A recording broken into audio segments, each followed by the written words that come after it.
شامل کرتے ہیں۔ سیالکوٹ سے ہمارے نمائندے محمد عرفان کی رپورٹ کے مطابق سیالکوٹ تھانہ ستراہ کے علاقہ نجی ہاؤسنگ سوسائٹی میں پولیس ملازمین پر تشدد کے واقعے میں ملوث ملزمان گرفتار، اسلحہ برآمد۔ سیالکوٹ سوسائٹی کے گارڈز اور ملازمین نے 14 اگست کے دن ساؤنڈ ایکٹ کی خلاف ورزی سے منع کرنے پر تھانہ ستراہ پولیس ملازمین پر حملہ کیا تھا۔ سیالکوٹ ڈی پی او نے ڈی ایس پی ڈسکا کو واقعے میں ملوث ملزمان کو گرفتار کرنے کے احکامات جاری کیے تھے۔ سیالکوٹ پولیس نے واقعے میں ملوث چاروں مرکزی ملزمان اکرام اللہ محمد، بلال محمد، رمضان اور شہر عمران کو گرفتار کر لیا ہے۔ ملزم جمشید نے عدالت سے پوری ضمانت حاصل کر رکھی ہے، جسے بعد از منسوخی ضمانت گرفتار کیا جائے گا۔ پولیس نے گرفتار ملزمان کے قبضہ سے اسلحہ 2 عدد رائفلیں، 223 بور اور 1 عدد کلاشنکوف برآمد کر لی ہے۔ واقعے میں ملوث دیگر ملزمان کی گرفتاری کے لیے چھاپے جاری ہیں۔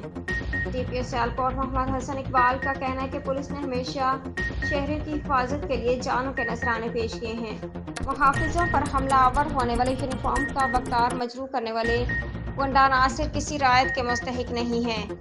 واقعے میں ملوث تمام ملزمان کو قانون کے کٹہرے میں لایا جائے گا اور انصاف کے تقاضوں کو پورا کیا جائے گا۔